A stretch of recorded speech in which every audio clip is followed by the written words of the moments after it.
Hello बच्चों, चलिए प्रश्न को पढ़ते हैं और समझते हैं। मान ज्ञात कीजिए और हमें बच्चों एक समाकलन दिया हुआ है। 1 + x + x² बचा 2 का फैक्टोरियल, x3 का फैक्टोरियल और प्लस बच्चों इसी प्रकार इसमें अनंत पद है, अर्थात हमें इसका समाकलन ज्ञात करना है। ठीक है बच्चों, तो प्रश्न को हल करने से पहले बच्चों प्रश्न के लिए मुख्य अवधारणा देख लेते हैं। बच्चों देखो, प्रश्न की मुख्य अवधारणा क्या होगी बच्चों? देखो, मुख्य अवधारणा में बच्चों हम समाकलन से संबंधित कुछ सूत्रों को यहाँ पर लिखेंगे। ठीक है बच्चों, तो देखो हमें पता है बच्चों कि समाकलन e⁻x dx, इसका जो समाकलन होता है वह होता है e⁻x + c। ठीक है बच्चों, तो हमें ये पता होना चाहिए।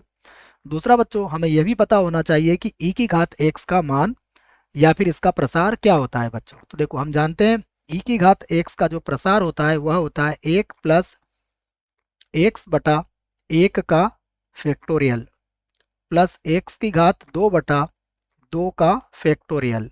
इसी प्रकार बच्चों x⁻3 और बटे में आएगा 3 का फैक्टोरियल। ठीक है बच्चों, यही प्रसार आगे बढ़ेगा बच्चों। तो अब देखिए प्रश्न में जो दिया है बच्चों उसको हम आई के बराबर मान लेते हैं। ठीक है, तो लिखते हैं माना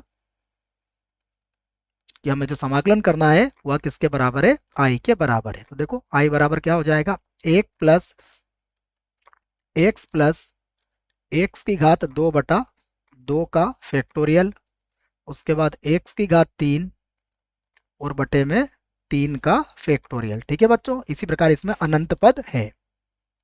तो हमें पता है यह जो मान होता है यह किसके बराबर होता है? यह मान होता है बच्चों e⁻x के बराबर ही होता है। तो ये इसको लिख देंगे हम e⁻x और dx। ठीक है बच्चों, तो e⁻x का समाकलन कितना होगा बच्चों? e⁻x का समाकलन e⁻x ही होता है। तो e⁻x का समाकलन हुआ e⁻x और प्लस हो जाएगा बच्चों c। और यही बच्चों हमारे प्रश्न का उत्तर होगा। आशा करता हूं आपको इस प्रश्न का उत्तर समझ में आया होगा। धन्यवाद।